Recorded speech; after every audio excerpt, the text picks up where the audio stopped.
And good morning. Welcome to the Dan Fagan Radio Show on this, the 28th day of June, 2014. So glad you're here. We're broadcasting to you this morning on KOAN in Anchorage, 95.1 FM, 1080 AM. Also, we're broadcasting out in the Matsu Valley, KVNT, 95.2 FM, and 1020 AM. Good morning to you. It's pretty cold out there. This cold weather has been with us for quite some time now. It's 3 degrees in Anchorage, 1 in Wasilla, and 0 in Palmer. -2 in Eagle River. Girdwood, it's 10. And so keep in mind, it's chilly today. As far as the high temperature, it's not going to get very high. Not going to get very high at all. Yeah, in Anchorage, they're predicting a high of around 12 to 14. And then out in Wasilla, about the same. Sunshine all day today, so there'll be no snow or rain, especially rain, huh? Dan Fagan Show broadcasting KOAN. Also, we're streaming danfagan.us, streaming live video and audio on the big fancy worldwide interweb. And you can watch the show or listen to the show. You can also go to danfagan.us during the day, and you will find that we have all the show's podcasts there on danfagan.us. So that's something for you. Email me if you want to get in touch with me, danfaganshow at iCloud.com. danfaganshow at iCloud.com. You know, if you know anything about me and you know anything about what I present on this broadcast, first of all, I try to be honest. I try to be real. I try to evaluate things as I see them, and even if my opinion is sometimes unpopular, but I really try to be honest with you because long-term wise, I think that's the best way to execute a radio show is by building credibility with your audience. They know that you're never gonna say something or present something just for sensationalistic effects. You're gonna be, what this is who I am, this is what I believe, and people will begin to trust you. They may not agree with you, and frankly, there are probably people, many of you who listen, who don't agree with me on many things, if not all things. But I hope you realize that I'm going to be honest and sincere. The one thing that I have very little tolerance for, though, and it really gets me angry. I don't know why I get so angry at this. Is the naysayers, the doom and gloom crowd, the woe is us, things are going to get terrible. I don't like to hear that. And maybe the reason I don't like to hear that message, which frankly, a lot of talk radio has become that. We're going to go bankrupt. We're going to have to secede from the nation. We're going to have to, the dollar's going to crash. We're all going to be broke. And, this whole doom and gloom message. Maybe part of the reason that your head in the sand kind of guy. I'm not saying that we don't have problems. My goodness, we have some big problems. But I believe that this country is so amazing. And the people of this country are so remarkable and unique and freedom loving that gives me hope that this country will continue to be the greatest nation in the world. And here's the key. Our better days are ahead. And we've had some incredible days, folks. We've enjoyed freedom and prosperity in this country like no other nation in the history of mankind. And many are especially the Tea Party, are operating under the belief that things are all downhill from here. And I just don't believe that. And I honestly, where I think that the doom and gloom negative crowd really angers me the most is when it comes to Alaska. What's that bumper sticker that I absolutely hate? Lord, give us another boom. We promise not to blow it this time. Folks, we have barely scratched the surface when it comes to tapping the wealth that is beneath our feet here in the state of Alaska. Now, I understand the media and media folk, because I worked as a reporter for many years. When they huddle and congregate every morning for their meetings, the mentality typically is, okay, let's jolt our readers, let's jolt our viewers, let's jolt our listeners. We need to get them worried and concerned and afraid. Because most media folks operate under the premise that nobody likes good news. And so when the folks over at the Alaska Dispatch Daily News, or whatever it's called, get together and they talk about analyzing what's happening in our state and covering what's happening in our state, it appears to me that they come together with the attitude of let's scare people. Let's make people concerned and worried.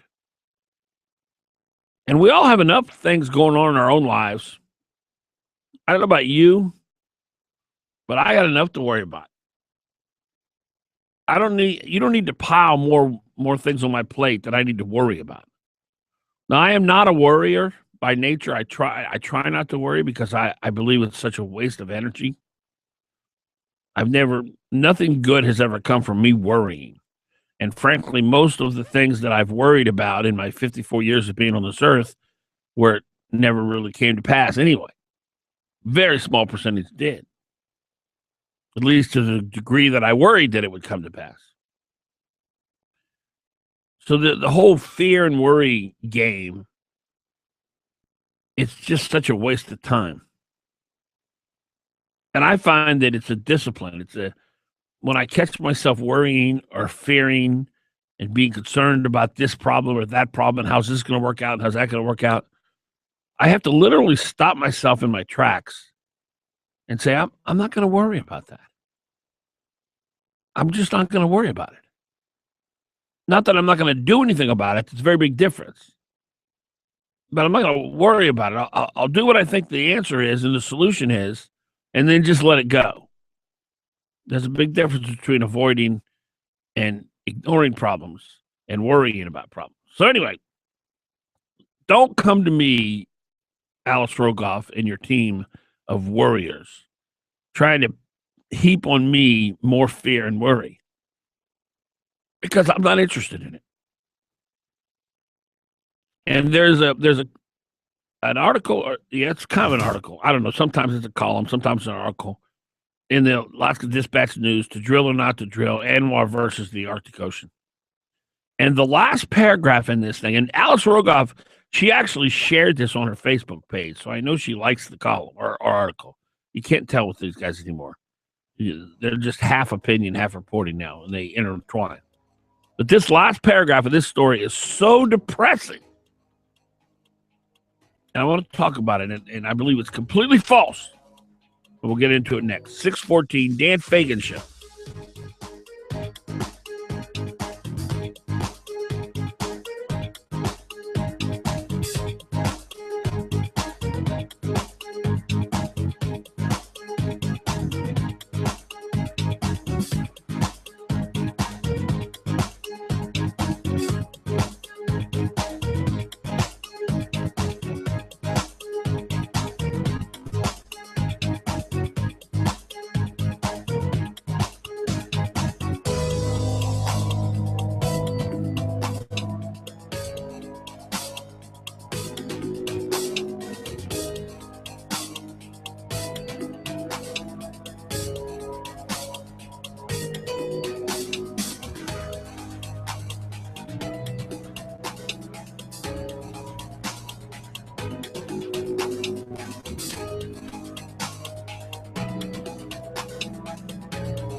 6:17 in the morning, Dan Fagan Show, broadcasting on KOAN, KVNT, streaming live, danfagan.us.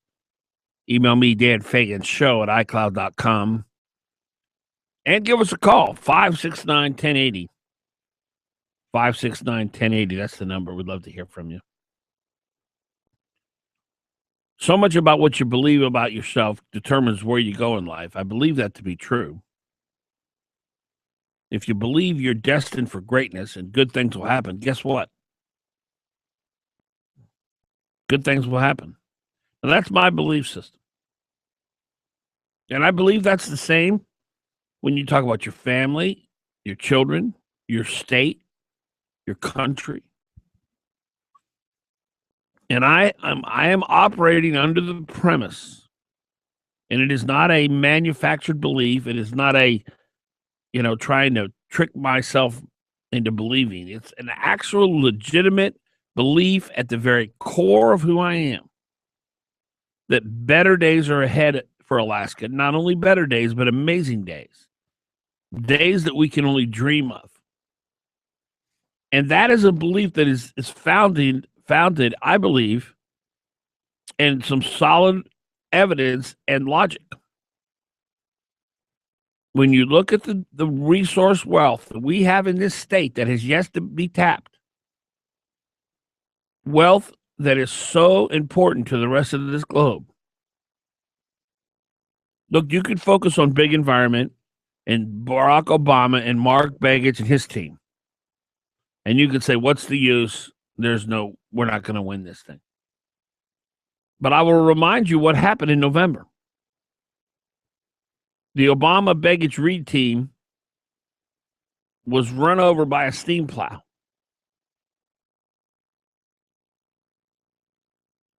This team is severely defeated because the American people have seen leftism for what it is, and they don't like it.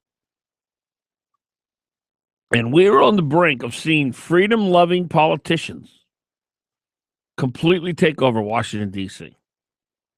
We're on the brink. The big job happened with Congress and now the presidency. Now, the people who like Begich and Obama and Reed are running our local newspaper. That's their people. They're on that team. So they're still preaching that message. And Alex Rogoff and her team put together a story, which I don't know if this is an opinion piece or a news story. You just don't know with these guys. But the headlines is To Drill or Not to Drill, ANWR versus Arctic Ocean. And then, of course, it goes into some of the comparisons. Which has more oil? Where is spill cleanup easiest? Which helps the state treasury the most? Which threatens wildlife the most? This is what I love. Which will produce the most jobs? They don't care about that. That's not relevant to them. Why wouldn't that be looked at? Well, because jobs are never important to the left. It's about state coffers. What will give the state the most money so it can do most? I was very disheartened to hear. I watched Bill Walker's press conference yesterday, and then I watched the DNR commissioner's press conference. I can't remember his name now. And they were asking him about offshore, and he just didn't seem excited about it at all because he was talking about how well it doesn't produce any jobs, and it's kind of the Hollis French approach. No, I'm sorry. He was not excited about it because it did not produce revenue for the state, which, by the way, is still up for grabs. We don't know that yet. Louisiana gets some federal revenue from its offshore drilling in federal waters, so don't put that in the bank yet. But I digress. As Rogoff and her team of doom and gloom minions look at the ANWR, and really what this article is giving Mr. Obama cover. That's what I see here. They're really just giving the guy cover. For as Mr. Walker said, Governor Walker said, declaring war on the future of Alaska. But here's the thing that really got me. This is the last question they looked at. Which development is more likely to happen? Answer, neither. Let me tell you something. If you are in a position of leadership and influence, and you no longer believe in the future of the area and the region in which you are influencing and leading, you owe it to that region to sit down and shut up and step away.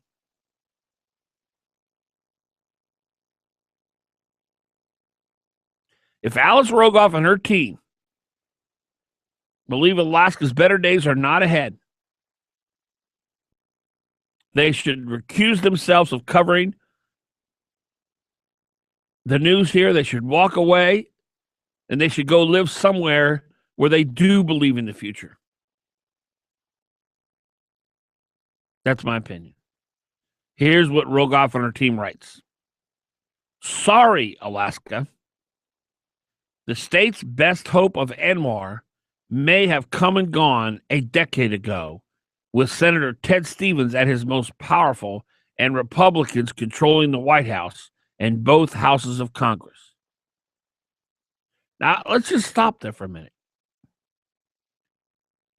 Do Rogoff and her team not realize that Republicans completely control the House and the Senate right now? Do Rogoff and her team not realize that this current president we have has been a disaster and that the public has turned away from his message of leftism and socialism and government control? So why would it that Rogoff and her team of doom and gloom think that if we got a strong Republican president in with control of the Senate and the House, that we would not vote to open ANWR?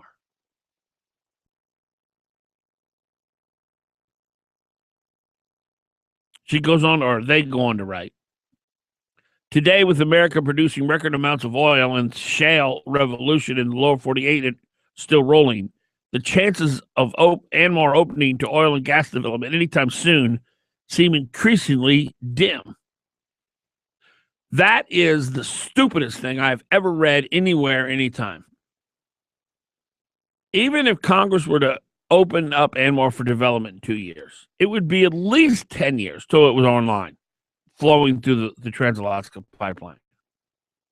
Is Miss Rogoff and her team of doom and gloom telling me that the oil industry's done? That they're just done? Because we've got a good quantity of oil now, they're not going to explore anymore? They're going to leave what could potentially be a field the size of Prudhoe or Kuparuk alone because we're doing well now? That's just stupid.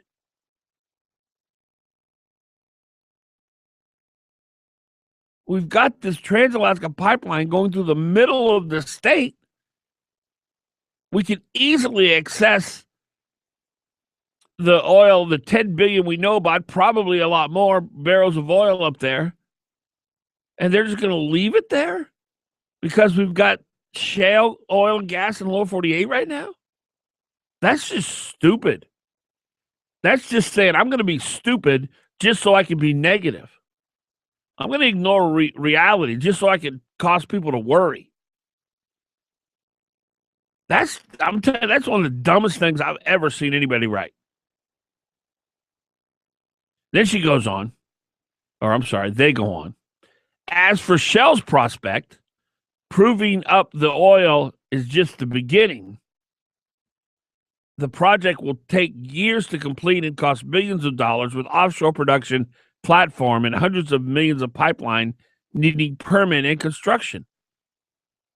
And so your point is, the Shell has already spent millions and billions. Shell's already spent billions. If they didn't think it was going to be profitable and plentiful and doable, they would have spent $1. How dare Ms. Rogoff and her team of doom and gloomers ignore the reality that Shell has spent $1 gazillion trying to get offshore going,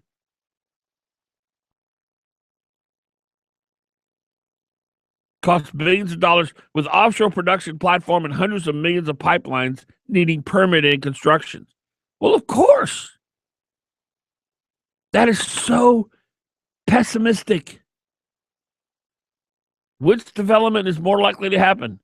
Neither. Sorry, Alaska, they write.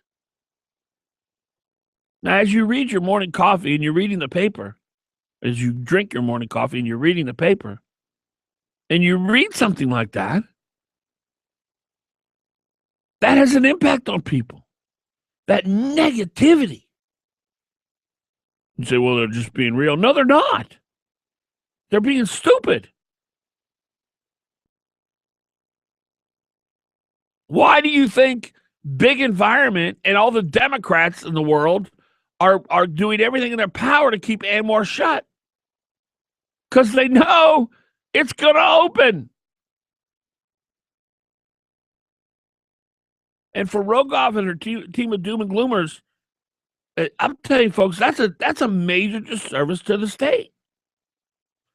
And I would hope that you, as an Alaskan, would recognize the message these guys are preaching. That better days are behind us. And I would hope that you would reject that. I do. And I will. Because better days are ahead. ANWR will be open. We will drill offshore. Pebble Mine will be developed. NPRA will be developed. The amount of wealth this state will produce in the next 50 years will blow you away. And your children and grandchildren will be the beneficiary. 6:30, it's the Dan Fagan Show.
All right, 6:35.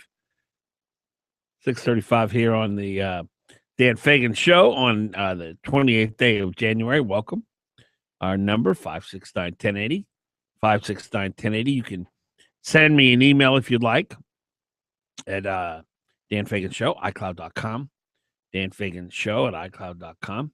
It is rare that I look at our First Lady in admiration, but I have finally found something to agree with Michelle Obama on. You know, I kind of had a bad taste in my mouth toward her initially when her husband won the nomination for the Democratic Party, and she came out very sincerely and said, "For the first time in my life, I'm proud of my country." And I understand that's typical on the left, that America has been a country of oppressors, and America has been a country that has thwarted its will on other people. We're a country of racists. We're a country that has that only provides opportunity for the very wealthy and the good old boys, and it's not a very good place. And I understand that's where the left comes from, and that's how the left views America. So when she said for the first time in her life she was proud of her country, I understand that. I will tell you that I've been proud of my country too many times to count in the times that I've been on this earth.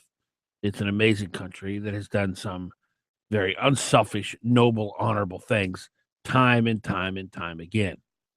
But that's the difference between the left and the right. And if the left chooses to view that and view our nation in that regard, then that's fine. They have every opportunity to. It's America.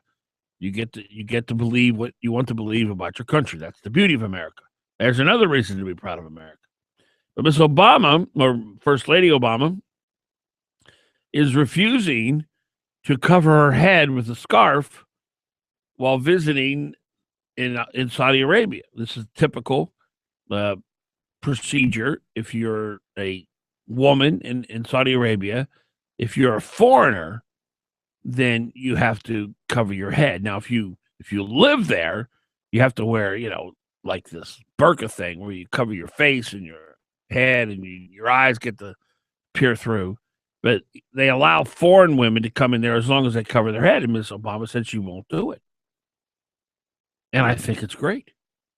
Listen, Saudi Arabia, they practice Sharia law, the Wahhabism form, and genders are strictly segregated. Women are banned from driving. They have to get permission from a man to travel. If they're not married, they have to get a permission from a relative to travel. They cannot enroll in higher education. They can't undergo certain surgical procedures. It takes two women to contradict the testimony of one man in court. The women are more or less sheep and cattle in Saudi Arabia. And the left, which will moan and groan and cry and bellyache about women in this country making 2% less than men, are silent typically on the fact that in Saudi Arabia, if you actually are raped, you're stoned because you brought shame to your family. That's right. If you're the victim of rape, you're stoned. Now, when's the last time you've heard the National Organization of Women talk about that? When's the last time you heard the leftists who bemoan women's rights here in America ever mention that? They don't, because they're very sympathetic to Islam. But Miss Obama took a stand, and there's a picture of her. She's standing there, and they're talking about how, all these, this was the king over there died, and so they go over there to visit after the death, King Abdullah. It says Miss Obama stepped off Air Force One wearing long pants and long, brightly colored jacket with no headscarf. Under the kingdom's strict dress code for women, Saudi females are required to wear a headscarf and a loose black robes in public. Women in Saudi Arabia cover their hair and face with a veil known as a niqab, but covering one's head is not required for foreigners, and some Western choose not to forego the the headscarf while in Saudi Arabia, but it is strongly frowned upon. As a delegation of dozens of Saudi officials, all men, greeted the Obamas in Riyadh. Sorry, that's Riyadh. Some shook hands with Mrs. Obama's. Most, though, avoided a handshake and would not make eye contact because she did not cover her head. You go, Miss Obama. You go, girl. I love that. And, this is the strict Islamic Sharia law. This is what this is over in Saudi Arabia. And Saudi Arabia is not the worst of them all. Obviously, when you look at Iran and Pakistan, some of these other countries, it's just horrible. It's just awful. I saw Franklin Graham, son of Billy Graham, came out today or yesterday. Said Islam's not a peaceful religion. They cut off people's heads and blow up cafes. Hello? This is why I hate political correctness. You cannot love truth and political correctness. If you love truth and reality, which I think all of us were built and designed to do, I think we were all created by our Creator to seek after truth. It's just inherently built into us. I don't want to know something that's not true. I just want to know what's true. It doesn't have to be good news. It doesn't have to be, something that I want to hear. I just want to know what I know is true. And I think we're all like that, right? Nobody wants to know something that's false. There's this great line in Seinfeld where Elaine can't get this guy to go out with her. And she turns to Jerry and she says, "Is it possible I'm not as good looking as I think?" Seinfeld turns to her and says, "Anything's possible." I don't want to know things to make me feel good. I don't know about you. I want to know what's true. Because I believe in truth. I believe there is a thing called truth and that it is powerful and it is liberating. Truth is the most powerful thing on the planet, in my opinion. That old saying, the truth will set you free. I believe that. I believe that if you have something in your life that you're struggling with, that you cannot get free from, once you learn the truth, you'll be free from that. That's my belief now. That's my personal belief. So I'm wanting to know truth. Give me truth. Truth empowers. Truth liberates. Truth exalts. Truth moves you into a direction where you're going to be free. And truth is wisdom. So I want to know what's true. And a lot of people on the left, they're not interested in what's true. They're interested in what doesn't offend. Because they don't want anybody to feel bad. And, if the Muslims want to cut off heads, well, we probably shouldn't say anything because they might be offended that we brought it up that they cut off heads. And we want them to feel good about themselves. I'm not interested in any of that. I just want to know what's true, what's real. And what is true is that 99% of the violence that's committed in the name of God on this planet is done by the Muslim faith, Islam. And that's true. It's offensive if you're a Muslim.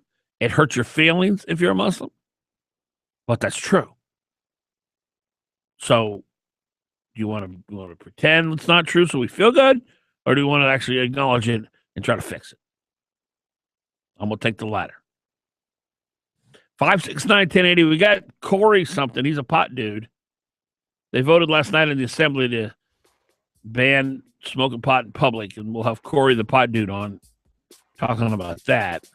Oh, and our good friend David Boyle, Alaska Policy Forum update today. He'll be here also a little later in the show. Dan Fagan show at 6:45.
6:47 in the morning, Dan Fagan Show, KOAN, KVNT, broadcasting to you.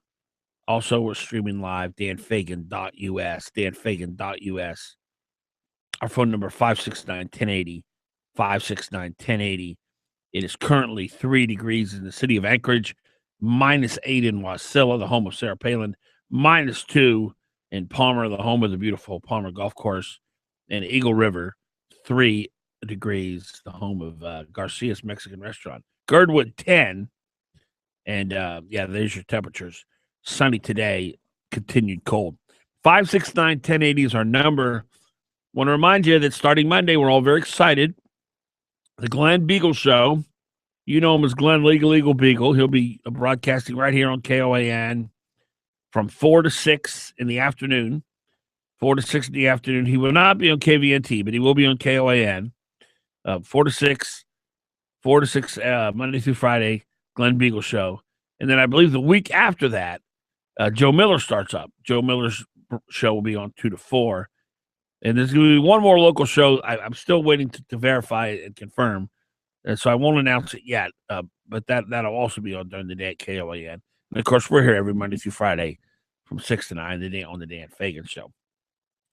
Last night, the Anchorage Assembly passed a ban on public marijuana consumption unanimously. How about that? Legal possession of recreational marijuana is 4 weeks away. Get your bongs ready to fire up. The Assembly unanimously approved an ordinance making it illegal to consume it in a public place. The ordinance Tuesday established rules on consuming the substance in a public place, a provision outlined in ballot measure 2, which made such an act strictly illegal and subject to fines. You know, when I lived in Northern California, pot is everywhere there. They grow it. It's just huge. It's just, they have these dispensaries, which we will have. And the way it worked in Redding, California is you had to get a note from a doctor to get medical marijuana. Well, these doctors would come into town twice a week, and you just go say, I got a headache, and they'd give you the note. And I think there were probably, 240,000 people in the county, and like 160. It was well over 100,000 had a note for medical marijuana. So the place just turned into a big pot place. And when you look in the Craigslist to rent a place, every ad would say no pot smoking, no pot growing. That's how predominant and prevalent it was in that area. I hope Alaska doesn't turn into that, but we'll see. So this ordinance last night that the Assembly passed, it's a blend of the city's alcohol and tobacco prohibitions. And it made clear the definition of a public place and stipulated the fines associated. Those caught consuming marijuana will face a fine of $100. The same fee outlined in ballot measure 2. Police Chief Mark Mew noted the fine was civil, not a criminal action, similar to a traffic ticket. Although I guess. I mean, even if it is civil, and I'm an employer, and I see that you've been cited for smoking pot 10 times, I don't know. I would think I'd think twice about hiring you. Personal use provisions of the initiative go into effect February 24th. On that day, it will be legal to possess up to 1 ounce of marijuana and 6 plants, 3 of which can be mature. Sales will still be prohibited until the state sets up a permitting system through the regulations, a 9-month process that begins when the legislature or when the initiative goes into effect. So that's the deal last night. It was a unanimous vote. That surprised me. Joanne Henning, representing the Alaska Cannabis Association, and we're going to have Corey on this broadcast. He's with the Alaska Cannabis Association in just a couple minutes. She had concerns over whether people would go to use the substance, specifically tourists, if there could not be cannabis cafes similar to bars. She wondered where people would go to use it. We voted to control it like alcohol. We want a safe place to consume it like alcohol, she testified. But under the proposed ordinance, permitted facilities could allow patrons to consume marijuana. So there will be places where you can go smoke if it's permitted. And the concern was that the word public was too broad. Bruce Schulte, man, he's all over the place talking about pot. He loves him some pot. Spokesman for the Coalition for Responsible Cannabis Legislation noted concerns over a specific section of the city's alcohol laws allowing permitted facilities to be exempt from the public consumption prohibition. When asked during the assembly debate why that portion was left out, Dennis Wheeler, the attorney for the city, said it's intentionally left out because his office left the issue covered in another section of the ordinance. He said his office did not think having it reiterated was good drafting.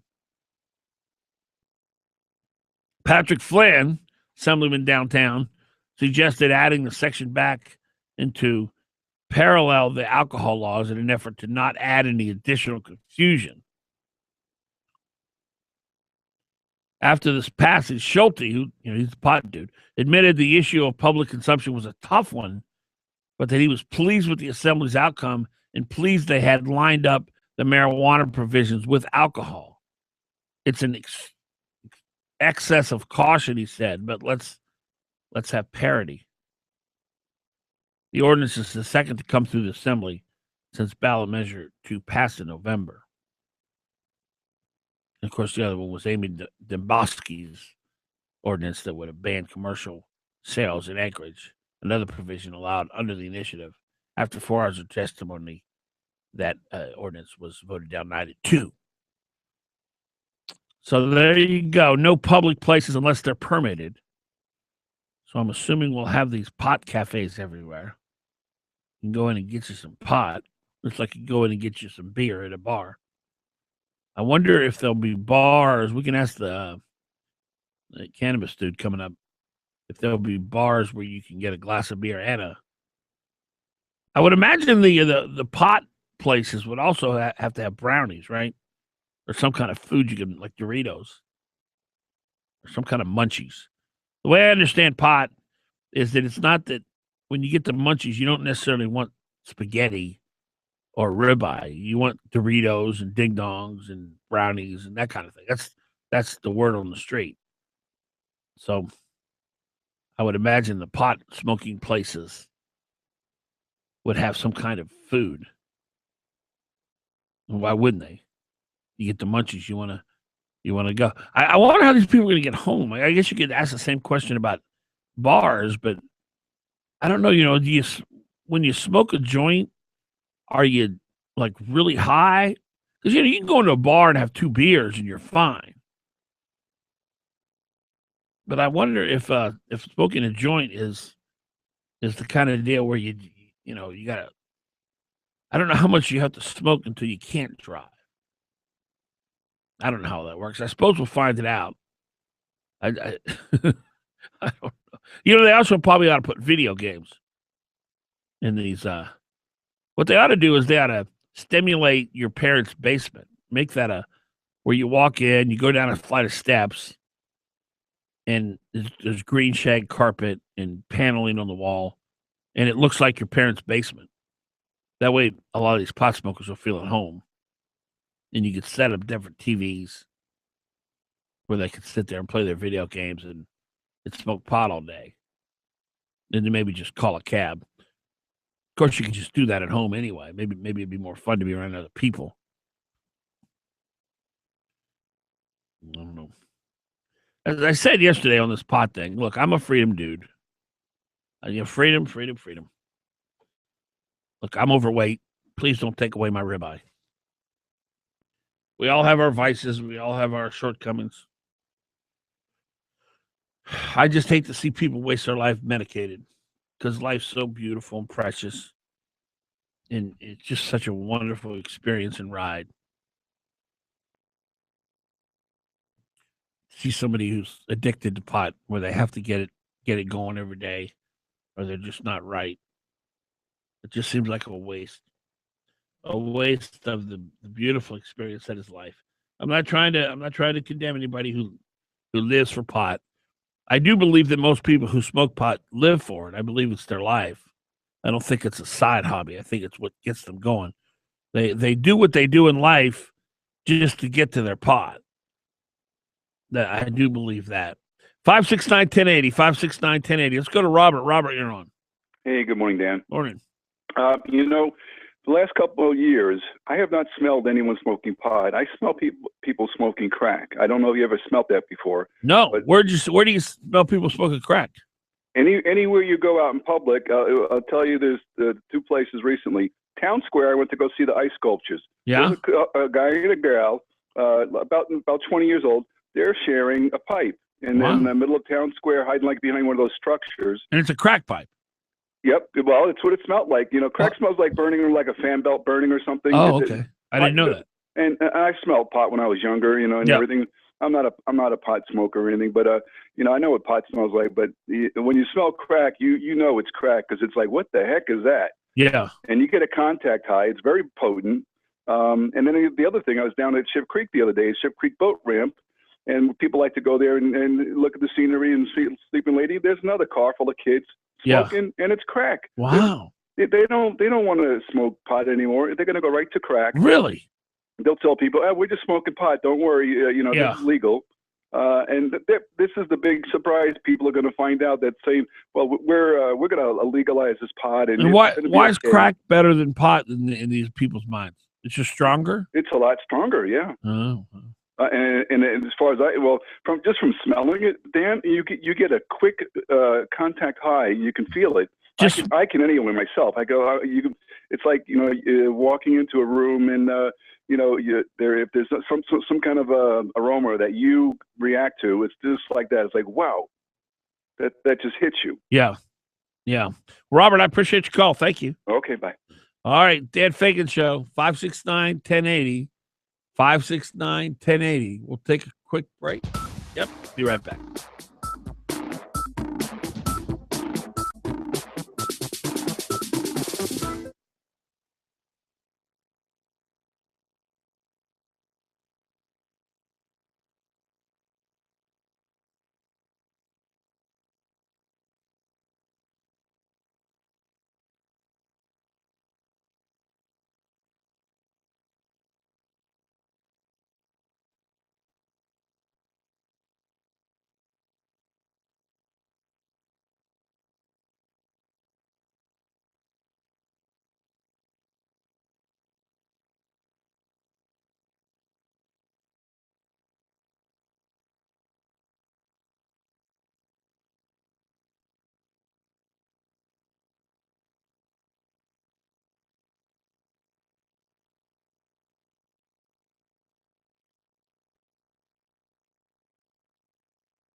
6 minutes past 7 o'clock, Dan Fagan Show broadcasting on KOAN, KVNT at 6 minutes past 7 o'clock. Temperature 3 degrees outside in Anchorage, -4 in Wasilla, in Palmer, -2. Eagle River, 3 degrees. Cold today, sunshine, continued cold. Our number, 569-1080, 569-1080. Happy to welcome in David Boyle, Alaska Policy Forum. We're going to be giving you regular weekly updates from the Alaska Policy Forum. It's a great organization, and we're thrilled to be working with you guys, David, over there. And you provide such great content that's so important to our state that the mainstream media typically, frankly, would never touch. And we appreciate you coming in and helping us out. Well, I'm glad to be here today, Dan. I expected to see Glenn here, but I understand you're undergoing a trial separation. No, it's not a trial. We're doing this. Glenn's going to be in the afternoon, 4 to 6, and we're gonna bookend today. I think that's great. We figure, we spread us out a little bit. Yeah, I think that's great because I liked you before both your shows. I listened to all the time. Well, Glenn's amazing. I'm in awe of him. Frankly, he's just such a great. He's out there. Yeah, he's crazy. He's crazy like the rest of us. Yeah, he is, and he's determined. He's persistent. Yes, both of y'all. Absolutely. Well, thank you. EPA. Yeah, let's start by talking about the EPA. Yeah, now that ANWR has bubbled up to the top recently, the Beaufort, the Chukchi Sea, and later this week is going to be the Arctic Ocean. And you're referencing the announcement yesterday by the president of the administration. Yeah, it was Sunday. He made the announcement Sunday on his airplane from India. No, our airplane. That's right.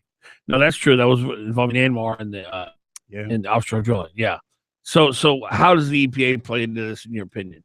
Well, it's all about the EPA, the Interior Department. They're all interconnected, and the extreme environmentalists, I will say, have won this round. And by the way, yesterday they also announced that they will be doing offshore drilling on the East Coast, Virginia, the Carolinas, and Georgia. Now, what's that about? Why is this just how dare you not elect Mark Begich? What is this all about? There are a lot of electoral votes over there. Okay. We have 3. Yes. So we don't really matter that much. So let's go. Let's get them. And the other thing is about drilling off the East Coast is the fact there is no infrastructure there. Right. For, to get the petroleum to the continent. Sure. And because of that, I'm not so sure that the petroleum companies will be producing any oil there for a few years. And the Obama team knows that. That's correct. Now, they may be spending a lot of money, just like Shell did up here, doing exploratory drilling. Yes. And that may also be an intent of the administration to drain the resources from the oil companies and then say, whoops, we've changed our mind. That diabolical. Well, I may be a cynic in that regard, but I'm just looking at history, and I think that's what's maybe going to happen. I really liked what Governor Walker said in his press conference. Yes. He said, oil is to Alaska what tourism is to Hawaii. Can you imagine if Mr. Obama were to come out and say, we believe tourists are hurting the ecosystem of Hawaii, and we're going to ban tourism in Hawaii? I'm not so sure he would do anything to Hawaii, but you're right. But it puts some perspective onto what he's doing to us here in Alaska, trying to kill the oil development. Yes, it does. It would be like closing up my home state of Iowa to farming. Yes. I mean, I'm sorry. And I'll tell you what, they do more environmental damage back in the Midwest with their pesticides and their herbicides. Sure. And their road-to-road tilling now. There's not even any ground cover for the small game. But getting back to the ANWR issue and Governor Walker, I really prize him on that. He put out a great statement. Yes. As did our Senate majority. Yes. And our Senate minority the same day. Yeah. They all joined ranks. My question is, where are the Alaska Democrats? Well, this is the 2 press conferences Governor Walker has done protesting this Obama assault on our Alaska's future, as he put it, are the only 2 press conferences that Byron Malott has not appeared at. Oh, I didn't know that. Yes. And I do not think that's a coincidence. Well, I've been looking on the webpage of the legislature the last couple of days, and I looked this morning again to see if the Senate minority and the House minority had released any statements on the Obama administration's lockdown of ANWR. and there's nothing. And so my comment is, where are the Alaska Democrats and the Democrat Party? Are they standing behind the Obama administration, the extreme environmentalist, or are they standing with middle-class working Alaskans? I think that they're standing with Obama, and I think they realize that they can't be vocal about it. They have to be very, they can't sit there and say, yes, hooray, Mr. Obama is shutting down our future. But secretly, I think most of them are very happy about it. So you think silence is golden in this regard? I will say this. Now, this is I'm going to give you two pieces of evidence. Let's say you're the jury. When Mr. Obama gave his State of the State, I'm Facebook friends with Hall's French. Very shortly after, Hall's French got on his Facebook page and said, "I really love this president." When this announcement came out with Obama on Sunday, shortly thereafter, Hall's French said, "Sometimes life presents you with pleasant surprises." And that's all he said. Now, I don't know if he was talking about I'm just, Well, there are a lot of liberals in this state that are upset with the president right now in the Obama administration. If you go to the you probably don't go to the ADN much, but if you go to the comments and the blogs, holy cow, it's like it's majority are against, including I voted for Obama. They say, but not anymore. How could they think he's anything but anti-development with his history? It's like when Mr. Begich tried to convince us that, I'll talk Mr. Obama into this offshore stuff. We'll get it if I get in there because I'll be at the table. That's all pandering. My concern now is our congressional delegation. Are they all talk? I don't think so. Do you? Well, I hope not. But here's my other take on the strategy. There has to be some strategy behind this. Yeah. In that, I think that Obama's administration and the Interior Department said, okay, we're going to lock up ANWR and all these bodies of water around Alaska. And then Alaskans, the congressional delegation, will complain vociferously, but I'll come back at them and I say, you know what? There's a lot of military stationed there in Alaska, and we have to reduce 30 battalions in the Army.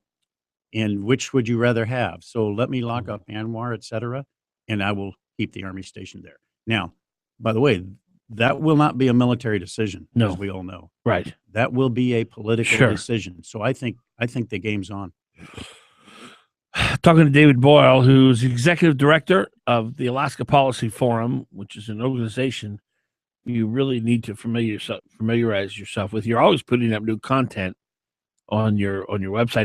The website address is alaskapolicyforum.org. Yeah, I would. How often do you put new stuff up there? Well, I try to put it up at least once a week, but I'm doing more Facebooking now than anything. So go to the Facebook page. Go to the Facebook page, and that's where I'm putting some of my links to articles, et cetera. Well, David, I think your organization was very instrumental in heavily influencing the debate over labor unions in this town when you printed the salaries and benefits of city employees and how shockingly high they were. We'll continue with David Boyle, Executive Director of Alaska Policy Forum.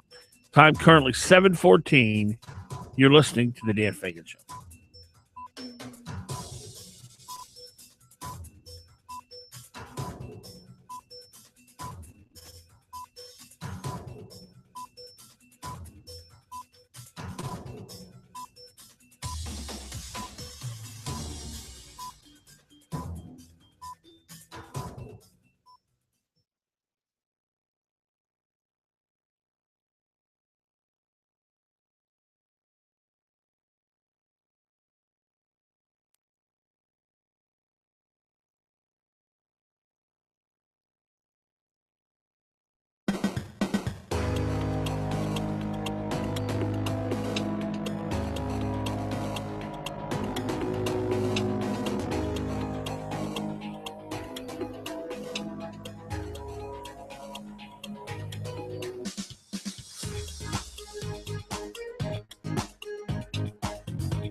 new regulation from the EPA.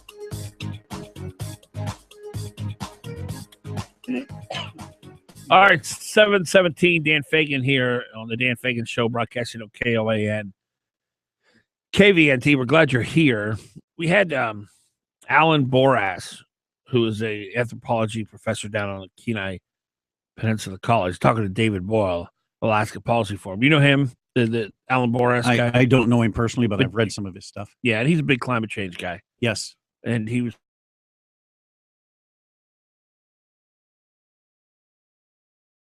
there you go. But we're talking about it. I'm just trying to understand what these guys believe. And he eventually got around to, we got too many people on the planet.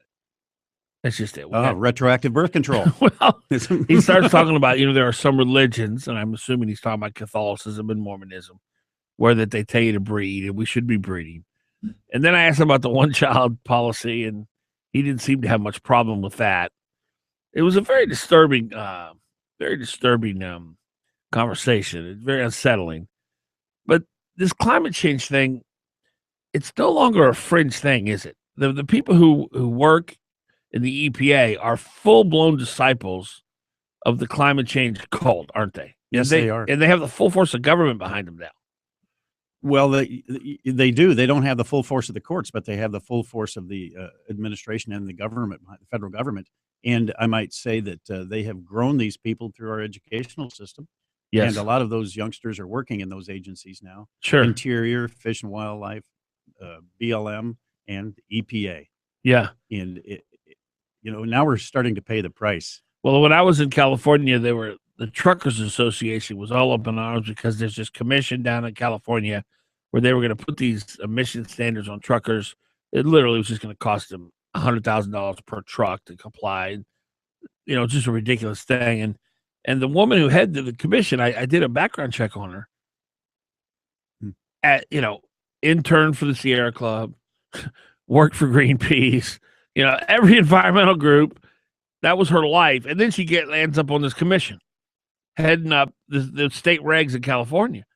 I mean, the people who used to be raising money for these environmental groups and trying to fight the economy through the groups, they're now infiltrated inside in a Trojan horse way inside the EPA. Right. I looked at one organization, environmental organization that's active up here in Alaska, and they had like 78 staffers. They're headquartered in Phoenix, Arizona. And of those 78 staffers, approximately 73 of them were lawyers. Wow. You were asking about fundraising. That's their fundraising effort. They file lawsuits. Let's say they have like 10 charges on a lawsuit, and the federal courts decide, yes, you're right on one of these 10. They collect damages from the federal government or the taxpayer, and that's how they operate. Wow. You fund them. Yeah, because the government pays them. Yes, to sue. They pay them damages. They're right. Right. And that's how they get their funding. It's millions and millions of dollars. Big industry. It's a big industry, and I can't remember the name of the law off the top of my head, but there's a law that allows them to do just that. Now, the EPA is considering some new regulations regarding CO2. The EPA, actually, they put out a clean water.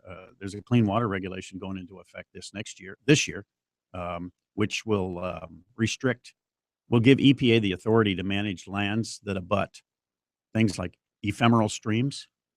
Those are streams, those are streams that appear every once in a while. So now that all that land that's bordered against that is now under they have water restrictions. That's correct. So if you have a stream that appears like during breakup, yes, alongside your house, no way. Yes, seriously. That's correct. Yes, that we have an article on our website on that one. That is amazing. That's the Clean Water Act, and it's called ephemeral streams. And if you have like, by the way, there's alongside Golden View Road, or about where I live, there on the uphill side of it, there's a gully there. Yeah, that has been declared a natural waterway by the Army Corps of Engineers. That's amazing. So in Alaska, they basically, will manage a lot of people's property. If you live along Chester Creek, Campbell Creek. I know I had a friend who lived on the lower hillside, right off of Abbott, about 3 or 4 left turns down before past Lake Otis, and there's a creek that runs behind his property. I suppose he would be his property will be under the authority of the EPA. Now, David, we get a new president. This can change because he can gut this behemoth of an agency, this lawless rogue agency. Can he or she? They'd have to go back and reverse a lot of these things, but they can. They can do it. Yes. So that's the hope, right? And the key is the power of the purse. Defund some of these agencies. Yeah. Take 25% of their funding away in particular programs. Starve the beast. Correct. Now, but I'm looking for a silver lining here. Look, we know the EPA right now is out of control. What they did to Pebble is inexcusable. It's just a government run amok. But once we get rid of this lawless president and we get somebody who actually cares about the rule of law and doesn't see development as evil, this could all change very quickly, could it not? I don't know if it could change quickly because of the bureaucrats that are in those positions. Bureaucrats make the rules, and but you can fire them, you can gut them, you can. You're not going to fire a bureaucrat. It's going to take, if you've ever worked for the federal government. Oh, I know. It's hard. It's impossible. Safe state. It's 2 to 3 years. Minimum. Yeah, it's hard to fire people. But like you say, you can defund them. You can change the regulations. You can defund them. You can put an EPA administrator in there who's not going to listen to the bureaucrats, who's going to reverse their insanity. If you have somebody at the very, very top really fighting the rogue EPA agents. Well, I'll give you an analogy. Let's look at the VA, which I'm very familiar with. Yeah. Look what happened to General Shinseki. Yeah. My take is he was the victim. He was taken down probably by the bureaucrats. Because you didn't see any other bureaucrats fired. No. And he was a good But that's man. under this president. I'm talking about. I guess what I'm saying is, Dan, the bureaucracy has the power. I agree with that. And this is why I don't like term limits, by the way, because bureaucracy, the struggle between the politician and the bureaucrat is very intense. And if the politicians are changing out every 4, 5, 6 years, they're not going to be onto the game of the bureaucrats. I understand the inherent bureaucracy of this government, state and federal, is a huge problem. But if you've got somebody at the very top of these agencies who will stand up to these bureaucrats and not let them run crazy, I mean, what happened with Pebble and EPA would have never happened under a Republican president. Wouldn't have happened under Ronald Reagan, that's for sure. Exactly. It may have happened under a Republican president. It might. You're right. And we don't need a moderate kind of go along, get along. We need a fighter. I agree with that. But if we can get a Republican president under the mantle of a Ronald Reagan, who's going to get it. Look at Reagan. Look at all the stuff Reagan streamlined when it came to permitting and all the things that you have to do when dealing with government. That's what we need again.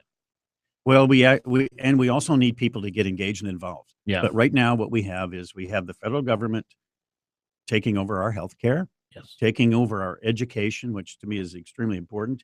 And now they're going to take over our electrical grids by requiring us to reduce our carbon emissions, even here in Alaska. And this is coming through the EPA? This is coming through the EPA. The rule was open for comments. They were closed in October. The states have to get their plan out by 2016 of July. Yeah. And in reducing greenhouse gas emissions, which is going to be very troublesome for those folks in Fairbanks. Right. Because the Healy, this refers to coal-fired plants. And the coal-fired plant at Healy provides all that power up there for Fairbanksians. And if they have to shut that down, they're in trouble. We had a guy from Fairbanks on yesterday, said he spent $6,000 a year heating his house.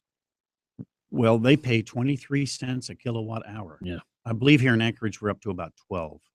So much of what has happened in the last 6 years under this president has not been documented by the mainstream media. And this is why I believe the Alaska Policy Forum is so crucial. You guys giving information that people won't get anywhere else. And I think it's great that you're on the job and you're doing this. Well, we just try to alert people to what's going on. Yeah. Because a lot of this stuff, like the Clean Power Plan, I haven't seen any comments in the paper. No. And by the way, our Governor Parnell, he put out an 85-page report pushing back against the Clean Power Plan. Yeah. And that is actually on the website of the Department of Environmental Conservation. Pushing back about the regulations. Yes, against that regulations. Right. It just doesn't fit Alaska. Well, my hope is, Dave, that we're going to get a new president. We've already got control of the Congress. Hopefully, that'll continue, and some of this insanity is gonna at least begin to reverse. Would you give me that? Some of it will, but I think the cultural changes will be there for a long time. And what's happened over the last 6 years, I don't think anybody could have imagined.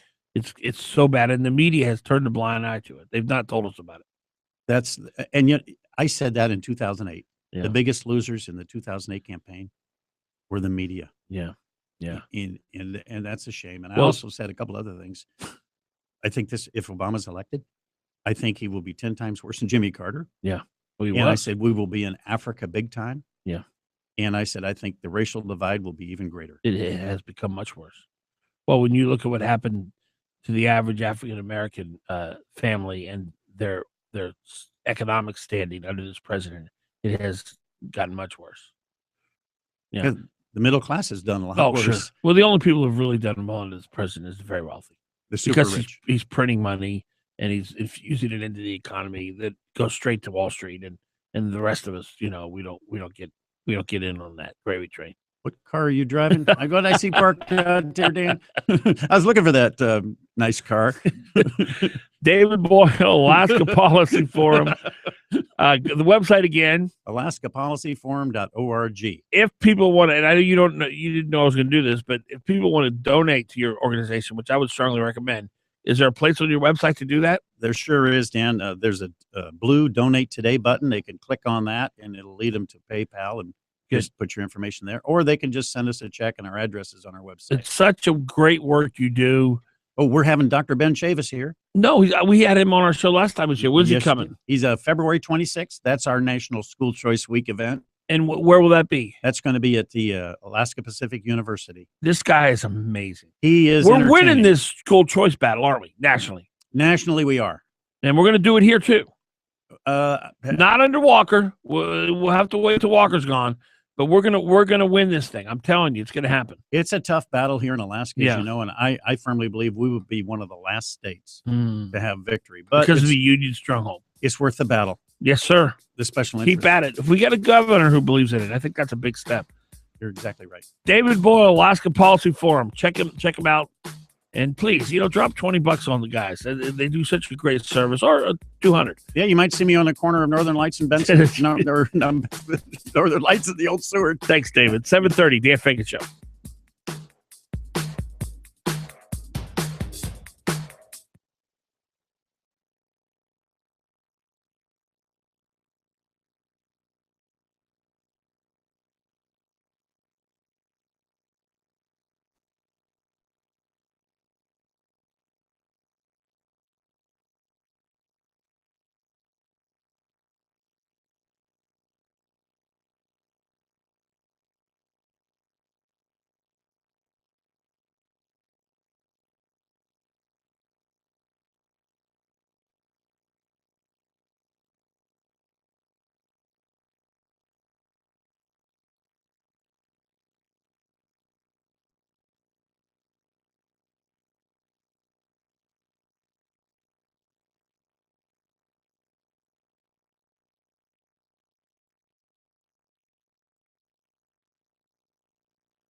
All right.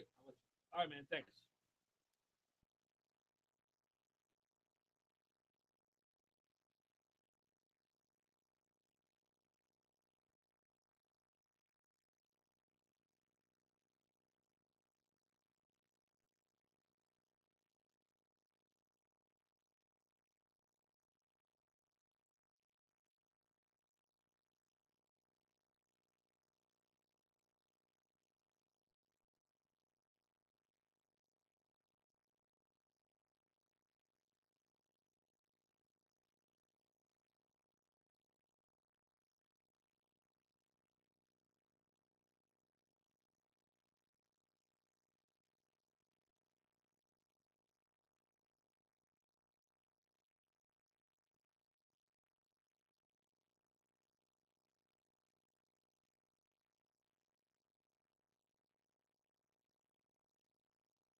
$7:35, Dan Fagan show here on KOAN, KVNT, streaming live on danfagan.us.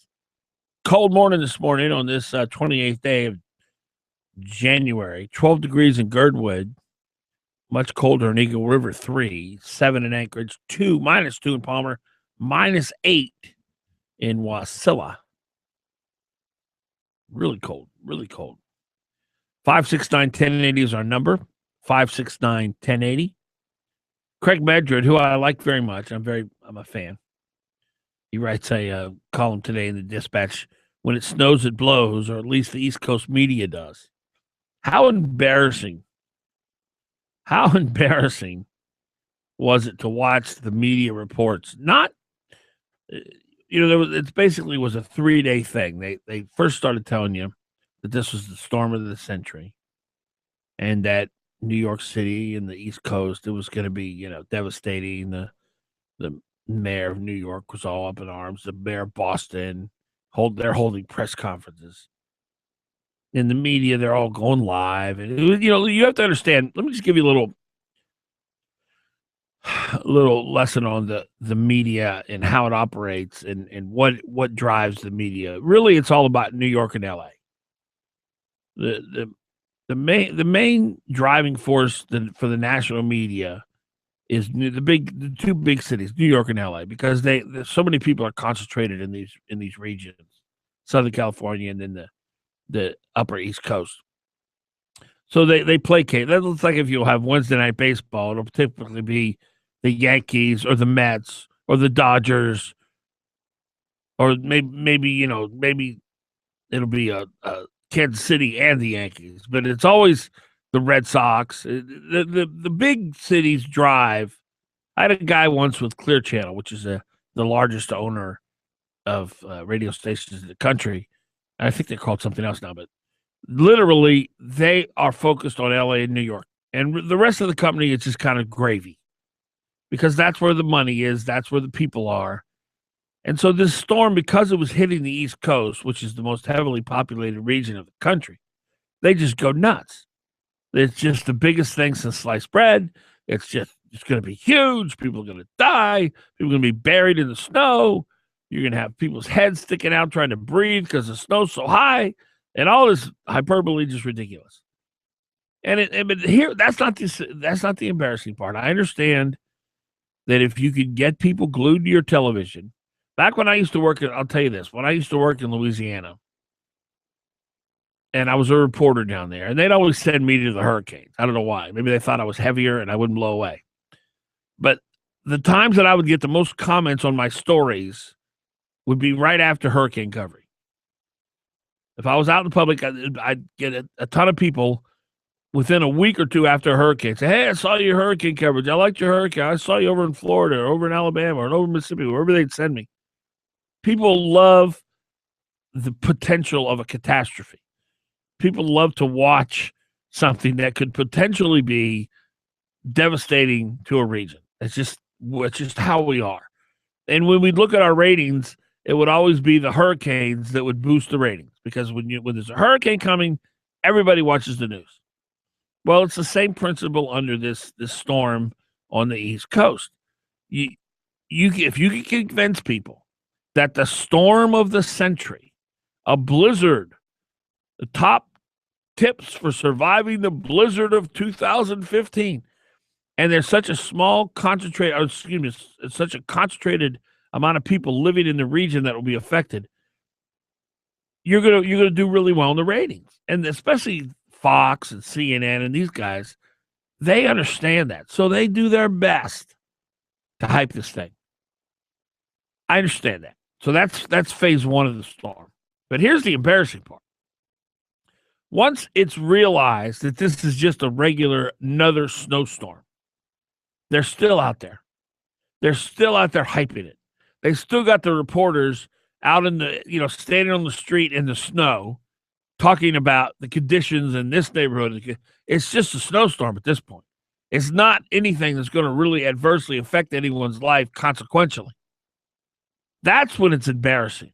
When the media convinces you that the storm of the century is coming, and then when it doesn't come, they still try to hype it.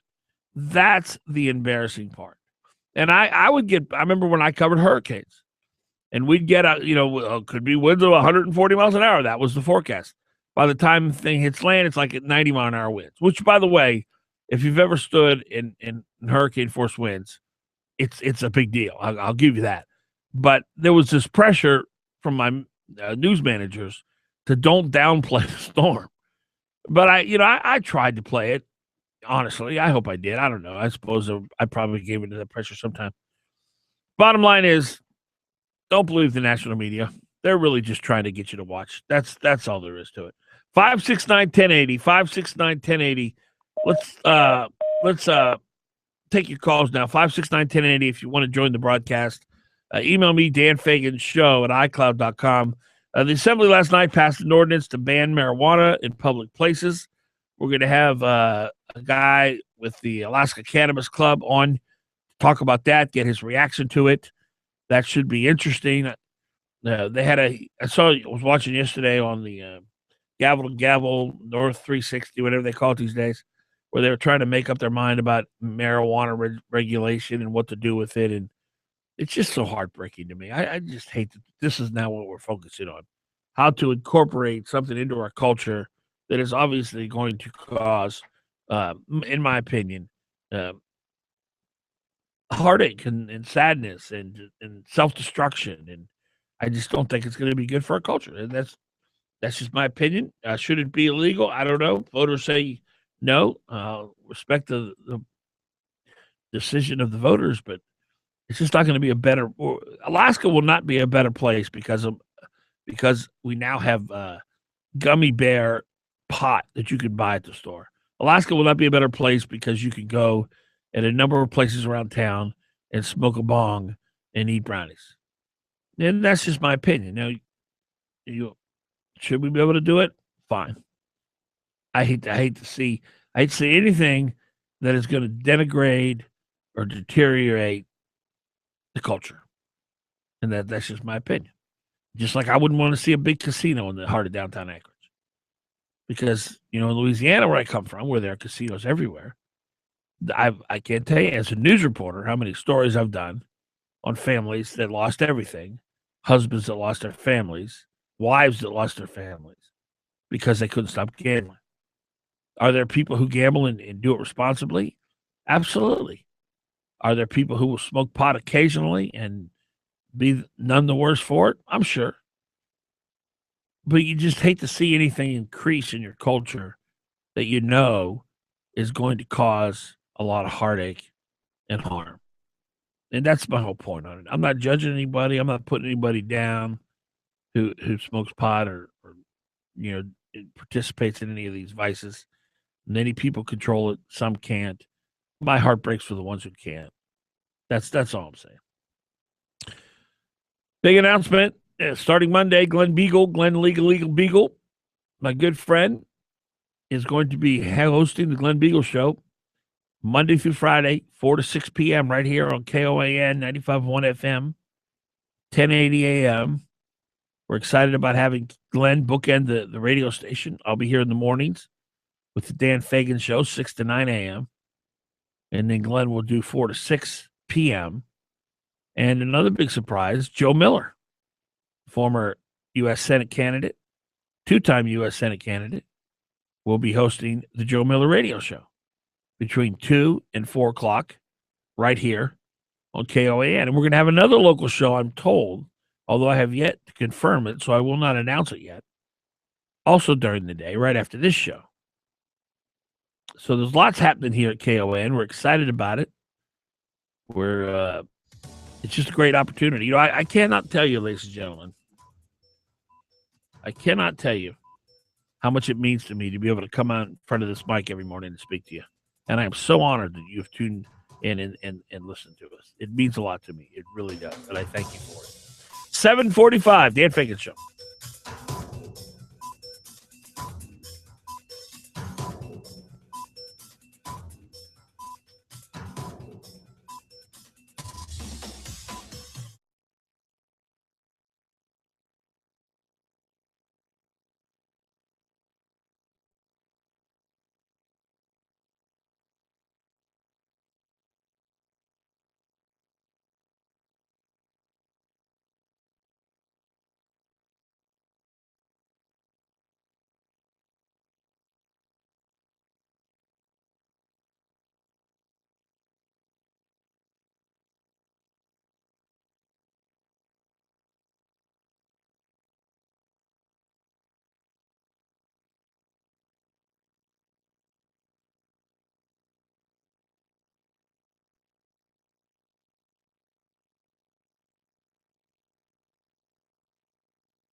$7:47. Good morning to you. Dan Fagan Show, KOAN, KVNT, streaming live, danfagan.us. Our number, 569-1080, 569-1080. That's a number. We'd love to hear from you this morning.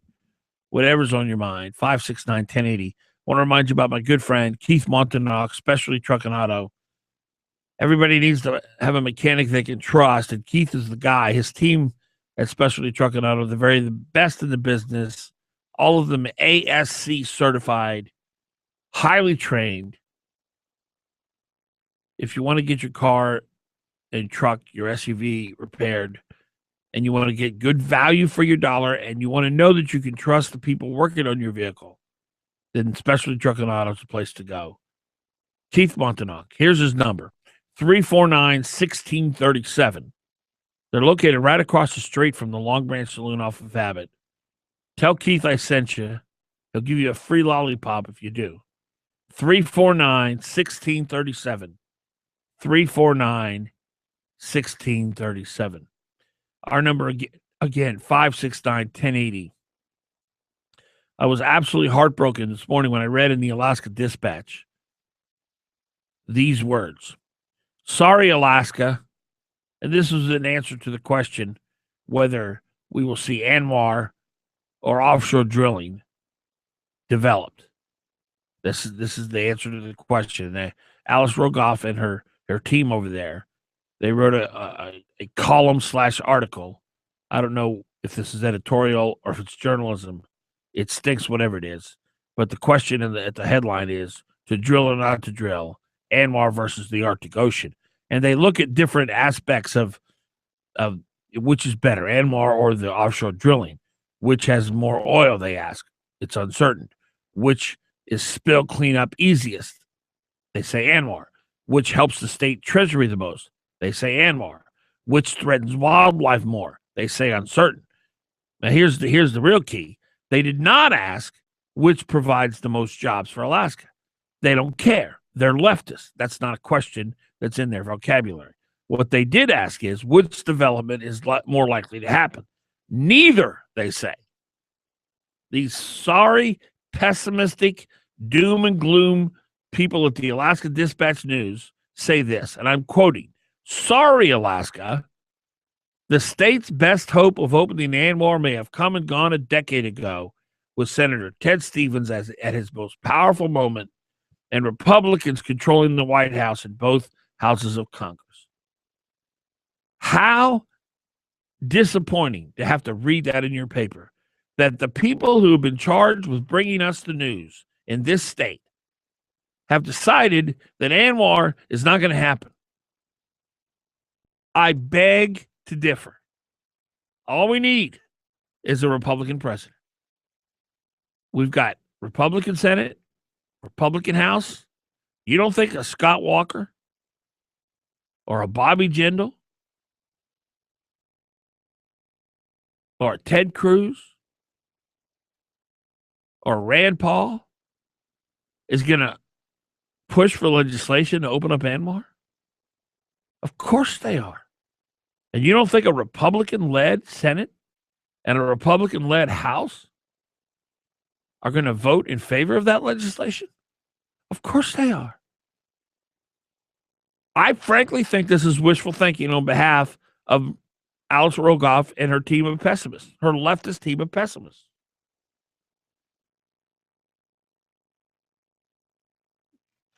I will admit to you I cannot prove that. But it is my strong suspicion. And here's the thing. As Alaskans pick up their newspaper and they read something like that, it affects us. There's already so much negativity in this world. And to have Miss Rogoff, team of pessimists, try to tell us basically better days are ahead or behind us for Alaska. And then she talks about, or they talk about offshore drilling. She doesn't see that happening anytime soon. She says it seems increasingly dim. As for Shell's prospect, proving up the oil is just the beginning. The project would still take years to complete and cost billions of dollars, with an offshore production platform and hundreds of millions of pipelines needing permitting and construction. So no offshore. Well, how do you do? I wonder why Shell spent all that money on those leases. That's odd. If there's any threat to either one of these prospects, it's not permitting problems. It's the Obama administration. It's the EPA. I just don't like people who preach hopelessness. I don't want people in influential positions who believe our state's better days are behind us. I would hope that most Alaskans would reject the message of the gloom and doom Alaska Dispatch, Daily News, whatever it's called, and say, no, this is a land which is loaded with resource wealth. This is a land which has more potential for development of minerals, oil and gas, timber than any place on the planet. Almost. Coal. All the things that we have here potentially to create resources that our planet desperately needs, and we have this little rag of a newspaper that's doom and glooming us to death with its message. Oh, they love global warming now. They're excited about that, or climate change, because the Arctic Ocean's going to open up with no ice, although we have more ice now than we have had in several years. Well, okay, we'll eventually go back to no ice. They hope. And we can have ships coming through. I don't understand doom and gloom. I don't understand how you can look at Alaska with its wealth, with its potential. We haven't touched. We're at the tip of the iceberg, folks, when it comes to developing this state. You understand that, right? I understand Prudhoe and Kuparuk were giant oil fields. There's no reason to believe ANWR will not match that. We already know there's 10 billion barrels. I think when we originally started to develop Kuparuk and Prudhoe, we thought there were about 5 billion, and now we've got 14 billion out of it already. So our starting point at ANWR is 10 billion. And who knows what we'll eventually get, especially when you incorporate offshore. And then you talk about offshore in the Chukchi and Beaufort. And then you talk about Western Alaska. Then you talk about MPRA. Look at what we found in Cook Inlet. We made the tax rate low enough, or frankly, we made it zero, where that it was a competitive environment for investment. The oil companies invested in Cook Inlet, and look at all the oil and gas we're getting out of there now. We were talking about running out of gas in South Central and having blackouts. Nobody's talking about that anymore. This doom and gloom crowd, I don't understand. I understand that part of the temptation for the media is to make you be afraid because fear sells. Listen to me. Fear sells. Fear sells. Talk radio often sells fear. Certainly the mainstream media sells fear. Turn on Brian Williams tonight. Here's a little homework for you kids. At 5:30, it's okay. They simulcast it on KFQD. I'm telling you to listen to another station for one night. Turn on KFQD at 5:30 tonight and listen to the first 3 stories that Brian Williams reports to you on NBC Nightly News. I guarantee you all 3 of them will be designed to make you afraid. Every one of them. I guarantee it. So this is what the media does. This is what they've been trained to do. This is what they're designed to do. So when Alice Rogoff and her team of pessimists get together for their meetings and they try to convince you that ANWR's not going to happen, offshore drilling is not going to happen, first it's cover for the president. Oh, what the president's done, that's not that big a deal. But that's what they do. It's about fear. It's about hopelessness. It's about pessimism. How you can look at this great land with all the resources we have and think anything but better days are ahead. Frankly, it makes you almost insane. Do you have any idea how much wealth is in our land? And yes, there are battles. Anything of value, anything that's great, cost. Which makes me think ANWR is going to be so much better than we are, potentially stronger than anything we would ever seen or heard of in this state, simply because of the resistance to get it open. The battle to win something typically indicates the victory you will achieve is greater than you've ever could dream or imagine, simply because the battle is so intense. And the fact that the environmental movement, the cult that is big environment, has targeted Alaska more than any other place in North America should tell you that Alaska's future is huge. And we should take great comfort from it. And when Alice Rogoff and her team of pessimists at the Alaska Dispatch Daily News, or whatever it's called, try to tell you that Amor's dead and offshore drilling's dead, say no, we do not believe you. Take your pessimism somewhere else. 7:59, Dan Fagan Show.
8:06 here on a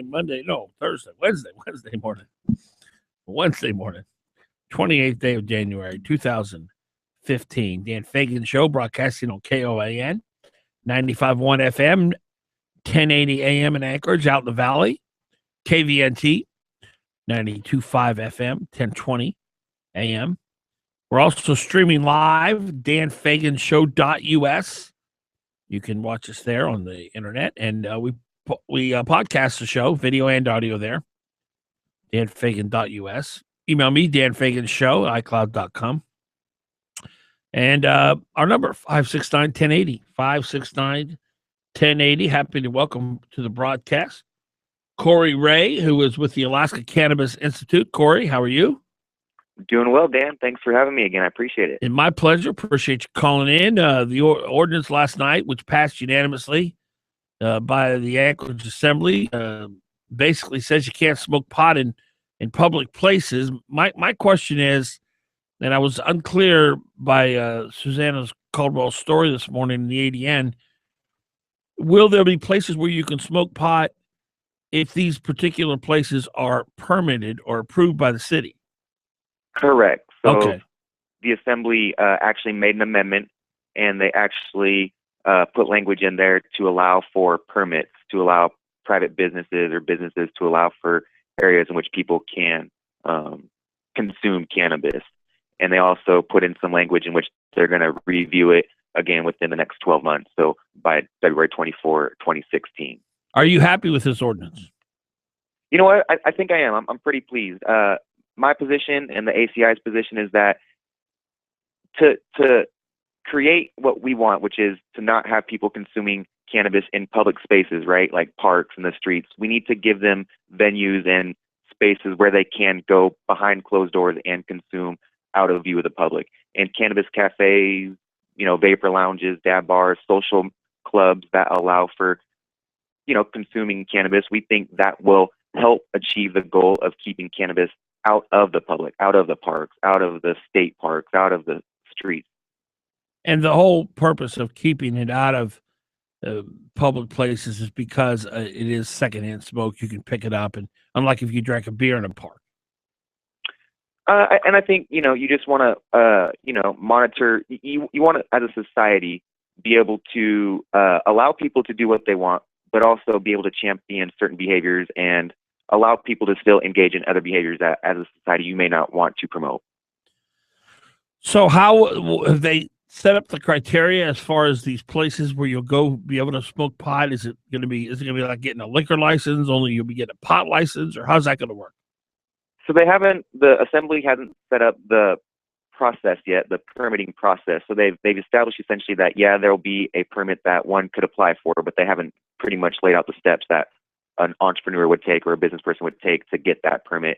And they're ultimately following the lead of the state in terms of how business people go about getting a license to grow, retail, or process cannabis. So those are kind of two different things. The permit that the city will allow you to have an event or have cannabis consumption at your business, and then a business license to allow you to engage in the business of selling, growing, processing marijuana. We're talking to Corey Ray, who's with the Alaska Cannabis Institute.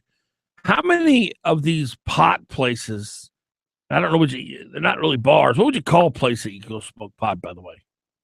Well, you would call those social clubs. So I kind of want to distinguish. Okay. Sure. You might have like a dispensary is where you would go and you would buy or get your edibles or your cannabis or your oils. But not that consume would be them. Equivalent. You don't Correct. consume them. Okay. But no, that would be equivalent to a liquor bar. You can't walk into Gotcha. the liquor store and get a bottle of vodka and start drinking it right there. Sure. You can't also take your vodka into a bar and start drinking it. Gotcha. So what I propose is that if you're going to have a dispensary license and you're going to be able to retail cannabis, yes, I don't think that you should also be able to have an alcohol license. Okay. Those should be two separate licenses, and they shouldn't. If you have a liquor license, you shouldn't be able or eligible for a cannabis license. So you're not going to be able to walk into a bar, get a beer or a joint. Correct. Okay. From my perspective, that's the case in Washington. That's the case in Colorado. Okay. Yeah. And so, how many of these social clubs, which by the way kind of sounds like a brothel, but How many of these social clubs do you think will pop up in Anchorage? Well, you're a free market guy, Dan, right? Yeah. Water finds its level. So, no, I know. I understand the market will drive it, but I'm asking you, what do you think? Consumer demand. I don't want to put a number on it. I think, putting a number on it arbitrarily, like saying, "Oh, we're only going to allow for 5." Sure. That's just allowing for crony capitalism. No, I agree. I agree. Let them look. If it's legal, it's legal. As many as want it, fine. I don't like trying to squeeze the free market. I agree with you, but you're a consumer of marijuana. You're into that. You're into it. You know people who do it. What? I mean, just take a guess. What do you think? You think there'll be 10 of them? You think there'll be 2 of them? Social I think clubs. the market. Alaska is very, very broad and wide, and so if you're talking about Anchorage, I think there's a lot of people who have a lot of different interests. So you might have niche clubs. Yeah. This club might be for professionals only. This particular club might be for younger people who, like you said, like the video games, like Mom's Basement. This particular club might be for people who want to engage in work. They come after work. They want to, before they drive home out to Wasilla or whatever, they want to, meet a friend and, do some business. So the clubs are going to vary in their nature, in their themes. So again, 5 to 10, maybe. I'm just throwing a number out there. I don't even know. And they'll be able to sell food. Sure. They'd be able to sell food. Again, no liquor. Yeah. And they'll be able to also sell marijuana food or, marijuana laced food, correct? Correct. But those are going to have to come from the processor. So the retailer is not going to be lacing it. The processor, it's going to have to go from the grower to the processor. The processor is going to have to bake the goodies. And then it's going to have to go through quality control, and then it'll be into the retailer store. And so, but we really believe that retailers, dispensary owners, they should be limited in terms of what they can sell. You can't come in there and, start buying Sprite and Coca-Cola and doing minor grocery shopping, right? They need to be selling cannabis and cannabis-infused products only. Yeah. Well, it's going to be interesting to see how this all plays out. Do you think it'll change the landscape of Anchorage? You often say, Alaska. You say, I don't think that cannabis is going to make Alaska a better place. And my question to you would be, what do you mean by better? Do you mean, having is better having more freedom of choice? For some folks, relief from pain. That's better. Not getting addicted to opiates. That's better. Ask a veteran. Go to JBR and ask a veteran who suffers from PSTD. And ask them, would cannabis help you? Yeah. Is that better? Yeah. So, cannabis is not addictive like alcohol or opiates or nicotine. It's a very good alternative. And in fact, I think we should be encouraging people to stop using alcohol and maybe try cannabis. Well, they might be able to. We're talking to Corey Ray with the Alaska Cannabis Institute. I want to ask you when we come back, Corey, about the equivalent. When you walk into a bar, you drink a couple of beers, you're okay to drive. And we'll ask you this when we come back. Is there anything equivalent to that in the realm of marijuana where you just take a couple of toques and you're done, or does it affect you immediately in a considerable way? We'll talk to Corey about that. He's with the Alaska Cannabis Institute. It's 8:15, Dan Fagan Show.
Dan Fagan Show, 8:17 in the morning. We're speaking with Corey Ray with the Alaska Cannabis Institute. And in case you haven't heard, last night the Assembly unanimously voted to ban public marijuana consumption. And Corey, you don't have a problem with that? No, not at all.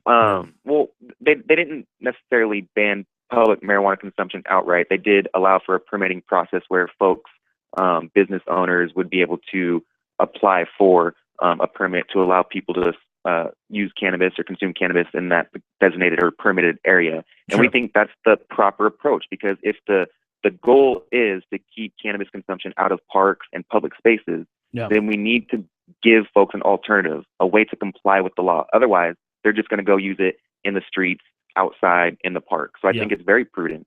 So there are going to be these social clubs, you call them, where it'll be like a bar, only instead of alcohol, you could consume marijuana.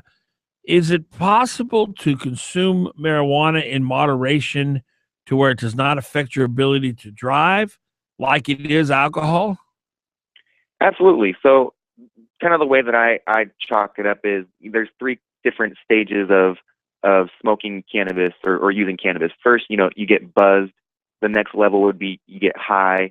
And then that third level would be you're quote unquote stoned. And really, just getting a buzz, catching a buzz is no different than, it differs between experience level. But if you're a first time user, just take one hit off a joint or one toke and you're probably good for the next 30 minutes to 2 hours with a buzz, but you're calm. Well, let me ask you this. Can you go into one of these social clubs, take a hit off a joint, get a buzz, and then 15 minutes later go drive?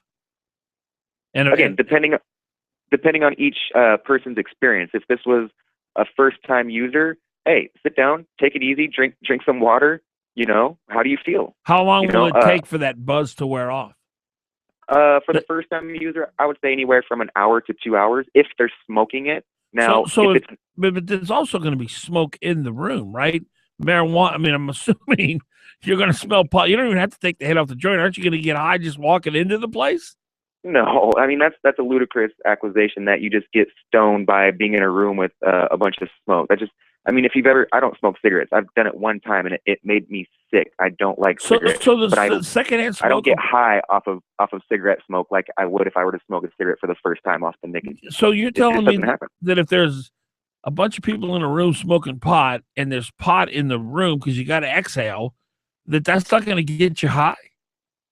That's exactly what I'm saying. Unless they're doing what's called a shotgun, which is taking the smoke and blowing it directly in your face, and you're inhaling it as they're blowing it into your face. Okay. Yeah, no. Oh, okay. Well, I don't know. I've never been in a room full of pot, but so you say that, but I guess the question I have for you, it seems to me that the one thing about going into a bar, most people know they can have 2 beers and be okay to drive. And, maybe if you're a 90-pound woman, you should just have one. But most people understand that. It sounds to me, Corey, that it's a lot grayer area when you're talking about pot. And isn't it possible that people are probably going to get into their vehicles thinking they're okay when really they are impaired? I think that's why it's a good idea to have knowledgeable employees, and that's why it's important that people be able to go to these places and consume. That's why it's important that people be allowed to go to these social clubs and consume. So they're around knowledgeable people who have good experience with cannabis and can actually tell you what dosage to use if you're using edibles, or what strain to use if you're a first-time user, or how much to use if you're going for a particular pain relief. That's why knowledge in this industry is so important. We're talking to Corey Ray with the Alaska Cannabis Institute. So you've got the 3 stages as you described them: buzz, high, and then wasted. If you get high, first of all, what would it take to get high? This, again, experience levels. Let's just take an average user, somebody who smokes consistently, let's say, I don't know, once a week or something like that, but consistently, somebody who does it often. Yeah. They could probably get quote unquote high after 4 to 8 hits off of some potent weed. And how long will it take until that high wears off to where you'll be able to drive? For that particular person, the average person, I'd say give them 30 minutes to an hour, and they should be good. Okay. Now, keep in mind, it's an initial high. Like, you're lightheaded, and then you start coming down. Okay. It doesn't last for a long time like alcohol, where you might need to sleep it off, or it's not like heroin or opiates or crack cocaine. It's not like that. But there's been a long culture of reefer madness that really education needs. That's why we do what we do at the Alaska Cannabis Institute, so we can show people the effects, the uses, the proper means of using it and ways to use it. And you can be around some of the folks who actually don't even smoke cannabis. Cannabis has cannabinoids, and only one of them, THC, is responsible for getting you quote unquote high. Yeah. Dr. Sexton, a doctor who's very, very integral in setting up regulations throughout the country, she says there's 89 cannabinoids in cannabis, and only one of them gets you high. So the other 88 are doing some good relief for the body. I've got friends who juice cannabis. They don't even smoke it. They juice it so they can get pain relief. Your body actually has an cannabinoid system. You would acknowledge that pot today is much more potent than the pot someone my age at 55 smoked when they were a teenager. There was good pot back then, Dan. Maybe you just didn't get your hands on it. No, I didn't. I only smoked pot once, and I thought it was crack, and I was in my 40s. But the bottom line is, pot's much more strong today for the average user, isn't it, than it was back in the 70s and 80s? I don't know. Again, there was good cannabis back in the day. Folks have been breeding. Folks have been growing cannabis for 5,000 years. So it's not like 1970 it just started, and now today we're on some different kind of level. It's been going on for generations. Talking to Corey Ray with the Cannabis Institute, another institute, one in which I'm assuming you're not fond of, the National Institute of Drug Abuse, says that the people who are addicted to marijuana, the number goes up to 17% in those who start using in their young teens, and 25 to 50% among daily users. Marijuana accounts for 4.2 million of the estimated 7 million Americans dependent on or abusing illicit drugs. You dispute that, I'm assuming. I mean, right? You said it's the National Drug Institute. Yes. So they're gonna have a slant. Where's their money coming from? Well, it's a federal agency. Okay, and the federal agents are against cannabis. They won't actually. The federal government won't even study cannabis for its beneficial properties because it's still a Schedule 1. So you dispute the addiction rate, because you said earlier in the broadcast that marijuana is not addicting. They're saying it with a grain of salt, the source, and then I would say, what do you mean by addicted? Define addiction. Define addiction. Is because somebody's using it every day, therefore they're addicted? Yeah. I mean, are you addicted to watching TV? Are you addicted to eating meat? Are you addicted? I mean, yeah. So how are we going to define addiction? How is this going to play, Corey, into the workforce where so many companies want a drug-free workforce? Is this going to dry up the workforce even more, in that there'll be fewer people eligible for work because they're going to test positive for pot? And maybe those people just go and work in the cannabis space, and they don't need that particular job they have now. And then those folks who don't want to use cannabis. Seriously, I mean, seriously. In Colorado, there's 10,000 people who work in the cannabis industry. Yeah. There's only 9,600 law enforcement officers. Right. There's more people that work in the cannabis space in Colorado than work in law enforcement. But in Alaska, we have oil and gas industry. We've got mining. We have a lot of well-paying jobs that would never hire anyone who tested positive for a drug test. So you're talking about a lot of high-paying jobs that people are not going to qualify for because they're now marijuana has become more mainstream and being used more widely. That's a personal choice, Dan. It is. It is. I don't understand why you care about that or I care about that. That's that dude's individual choice.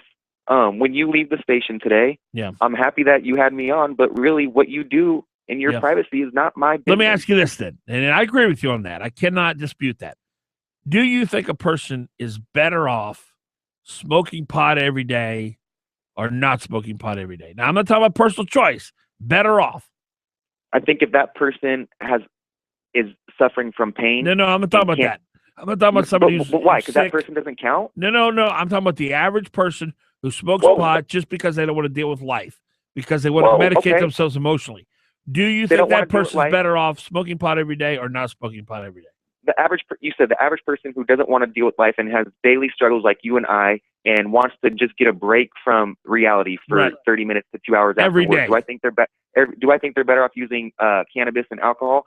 Absolutely, I do. Do I think they're better off taking a hit off a joint and chilling out and doing some introspection and being happy and open and thinking about new ideas and creative ways to get out of their situation and improve their situation? Absolutely. Versus going to the bottle, getting depressed, pour me another drink. Absolutely, Dan. I think it's a healthy alternative. Corey, it's always a pleasure talking to you. Any way you can get what's her name, Charlo? I'm not. You're not with we're her? not the Cannabis Club. We are not the Cannabis Club. We are the Cannabis Institute. We're having a big event, trade fair, Northwest Cannabis Classic. You can check us out at nwcannabisclassic.com. Where's your event? We're going to have it here in Anchorage. It's going to be tons of vendors, about 150 vendors, a lot of speakers. Where? Right now, it's tentatively held at Fox Hollow. Do you know Charlo?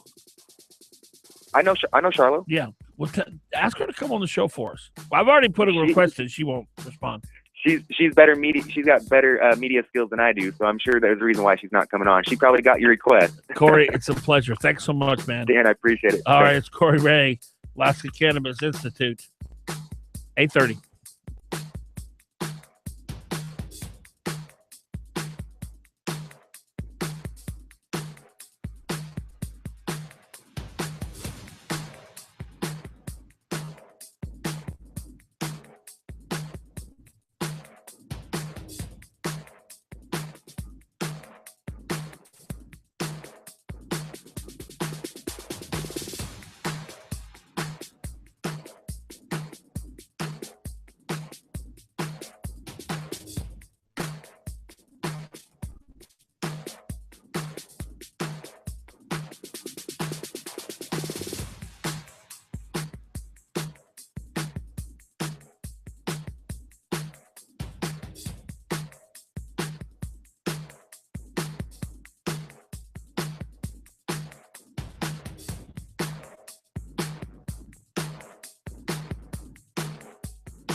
8:34 in the morning, Dan Fagan Show. Good morning to you. 569-1080 is our number. It's cold out there today. It's going to be sunny and cold all day long. It's 1 degrees right now in Anchorage, -8 in Wasilla, -2 Palmer, Eagle River 0. And in Girdwood, it's 12. You can catch our podcast, danfagan.us. We stream the show live, video and audio, and you can also see the show during the day afterwards. We put a link up every day.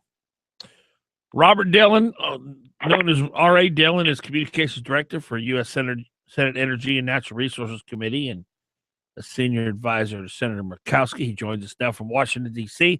I'm assuming it's a little bit warmer there, huh, R.A.? Yeah, a little bit, Dan. Yeah, it's not minus. It's cold here, but nothing. They squawk down here in D.C. about it being cold, but it's not really cold. It seems to me that there's quite a big fuss being made over this announcement from the Obama administration, the Department of Interior, regarding ANWR and offshore drilling. And I thought all four, the governor and Senator Murkowski, Senator Sullivan, and Congressman Young all seem to be really bothered by it. And, of course, I am too. But what I'm still looking for and what I can't seem to get an answer to is, what does this really change? I think, a lot of people have asked that. And I know some people have said to me, really a war, isn't that a little bit of hyperbole? But I don't know what else you would call it when, what I like to show people down here in DC, people who've never been to Alaska, people have no idea about our state and about, the challenges we live with in the cold, and have never tried to start a four-wheeler at 30 below because, after 20 below, engines don't start. Right. I built fires under it. I'm not the smartest guy in the world either, but I have, thrown blankets, built fires under my four-wheeler to get that oil to turn from sludge, Yeah. But what I do is I show them the map in my office. It's a huge map on the wall of Alaska, and I say, look at the top of the state. I say, to the east, you have this massive amount of federal land called ANWR. Look to the west, you've got this massive amount of land that's called the NPRA. And in the middle, there's a little sliver in the middle that is state land that contains Prudhoe Bay and has provided this nation with oil for decades. And we're limited in what we can do, and all of our resources, all of our greatest potential resources at this time right now are on federal land, and all we're asking is to be able to develop them. And we're not getting able to. And I think the other thing that I tell people in Alaska that have called me and said, "War, really? Are we under attack?" It's that when you say the announcement, you got to put an S at the end of that. You got to make that plural. When Sally Jewell and Senator Murkowski talked on Friday night, it was, hey, we're going to do ANWR on Sunday. Well, we knew ANWR was in the works for 6 years. We knew that the administration was trying to put it in the plan, and we fought them every step of the way, but we knew they were considering it. All right, ANWR, what's changed? I think when you say what's really changed, that's what people are referring to. And I'll get back to that in 1 second. But then the other thing they told us the same day, the same phone conversation with Senator Murkowski was, oh, and by the way, we're going to withdraw a bunch of the Chukchi and Beaufort areas from the next 5-year plan. So we're going to restrict, I think it was like 9.8 million acres. We're going to take that off the table offshore. And then, by the way, we're still working with ConocoPhillips on GMT1. But, we think they really ought to pay more for mitigation. They're just not paying enough. Right. And it's not, it's not, they want them to clean up legacy wells. These aren't Conoco's legacy wells. Right. These aren't Alaska's legacy wells. These are the federal government's legacy wells. Yeah. And so, you take all three of those combined, and I don't know what else you can call it. Well, let me rephrase my question. Just like with when Salazar took a bunch of NPRA off limits, Right. What has changed that can't be undone right. And you're talking by a new president. Right. We're talking about it. Well, first of all, you have to understand when a president. So let's look at Anwar, and everybody's been asking me this, and I understand because you look at it and it's like, well, it wasn't going to be. It was a huge environmental issue for the environmental community. They had staked their. I mean, they do all their fundraising on Anwar. I mean, I don't think that's any surprise to your listeners that Anwar has become a symbol that environmental community uses to fundraise. I mean, that's why it's so important to them. It's not the caribou. Yeah. It's not the mosquitoes on the coastal plain during the summer. It's their fundraising tool. But what happens is that now that it's written into the management plan, now that the president has recommended it be put in wilderness, it is managed by the Interior Department as wilderness. Right. And so. And the other part of that is, so a new president comes and a new Interior Secretary comes and a new Congress, Republican Congress says, all right, we're going to reverse that. All right, let's start. No, wait, let me stop you there. Do we need Congress involved to reverse that? Can't a new president and a new Secretary of Interior reverse it without the Congress? First off, it's up to Congress to decide if something should be removed from wilderness or the recommendation from the president goes to Congress. So it's up to Congress to decide if it should be wilderness or if it shouldn't be wilderness. Right. Most of the time, Congress does nothing. Right. And that's most likely will happen now. So if that is the case, the Congress. Let's say the next president, right? Let's say the next president decides to change it, and the next Interior Secretary goes along with it. Now you've got what new evidence, what new information does that president have? Scientific information, because remember, this is written into a plan, a legal document that is, he's going to have to show that there's been a change in circumstance that justify changing that recommendation and the way that land is managed by Interior. Show and justify to who? Because you'll get sued in court. So the courts will get involved, and the courts will use the press. So what this does is it enables those who are going to sue to continue to lock up this. It gives them more leverage by the president making these declarations. Right. They'll come back and say, this is an arbitrary decision by the new president. The last administration did all this science. They took 6 years to make the case. It's all in the management plan. It's codified. How they're just being, they're being arbitrary. Well, can't we sue as a state and do the exact same tactic that you're describing? But again, the state has a management plan they put together. It's currently pending before the judge. That the state said, Senator Sullivan talked about this, that they did all this work and showing that, hey, we ought to be able to at least explore and assess what resources are actually in Anwar. Yeah. And the state presented a management plan. It was rejected. They sued. That suit is currently pending. So yes, they can. But again, you've got the Interior Department and all their justifications and EISs and all that you'd have to fight against. But there's another point here that people overlook. Presidents have 4 years, maybe 8. Cabinet secretaries maybe have that same amount of time or less to get their policies done. And this is, there are career people in these agencies that if they want to stop something, all they have to do is leave it on their desk and never do anything about it. So when you say, can't the next president change? The career people who have done this work and pushed this recommendation to the president and to the secretary, they're not going anywhere. Yeah. And they're entrenched. Wow. And they're going to continue to resist any effort to reverse this. But in the end, wouldn't the secretary be able to override the bureaucrat who's stonewalling? No. No, that's, I can't say definitive, but I think you can understand that somebody who is a career bureaucrat and who knows they're going to be there long after the secretary. Sure.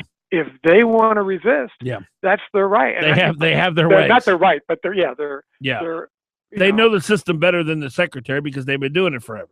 Exactly. Yeah, the power of the bureaucracy. Yeah.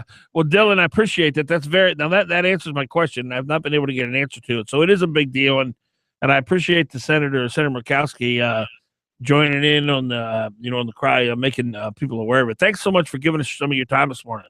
Well, one other thing, real quick, she's on the floor today offering an amendment that says basically, that simply says, President makes a recommendation on wilderness. Congress has 1 year to act. If Congress does not act, it reverts to its prior status. Thank you, Dylan. All right, thank you. Great information. Appreciate it. Dan Fagan Show, 8:45.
$8:47 in the morning, Dan Fagan Show, broadcasting on KOAN, KVNT, streaming live, danfagan.us. Our telephone number, 569-1080, 569-1080. Interesting information today.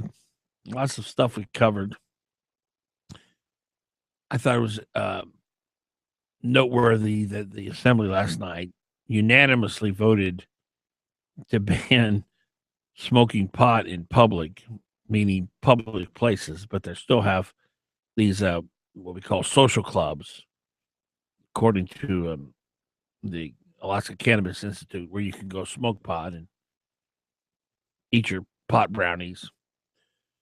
We had Corey on with the Alaska Cannabis Institute. He said that pot's not addictive. National Institute of Drug Abuse would disagree. It reports that the brain will become addicted, a condition in which a person cannot stop using the drug, even though it interferes with many aspects of his or her life.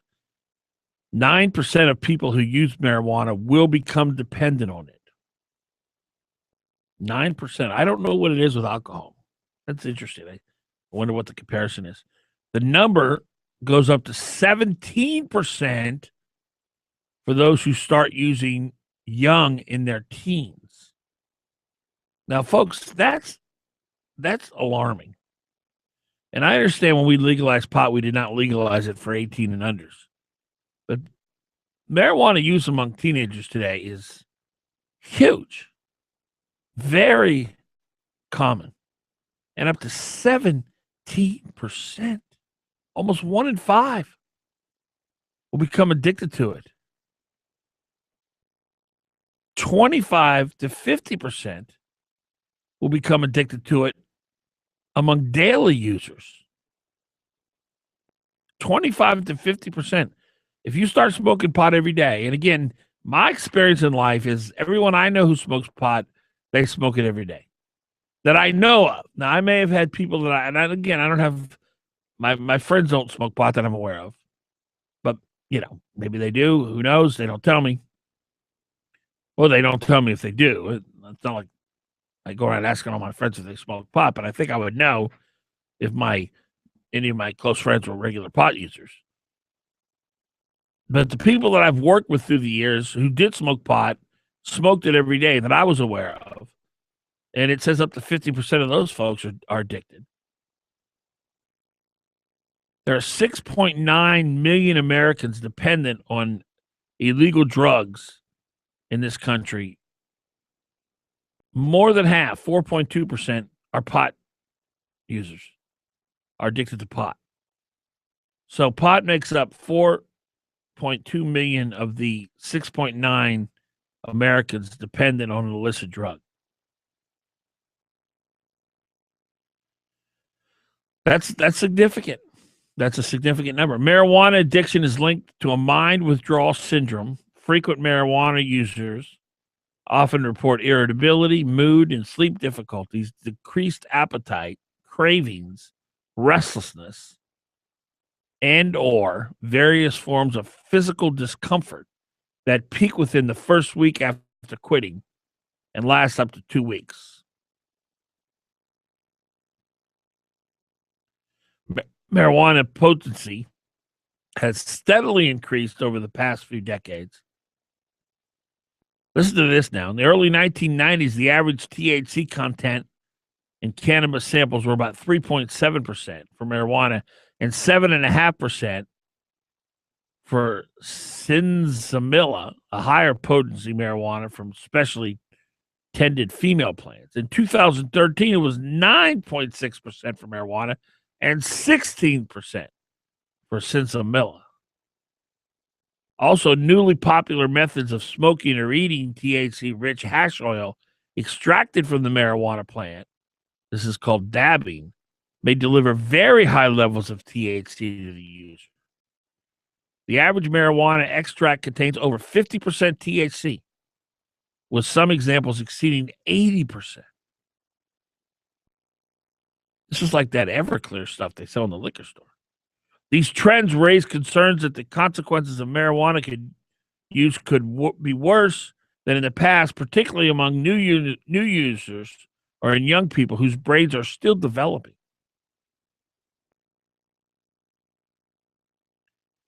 It's bad stuff, man.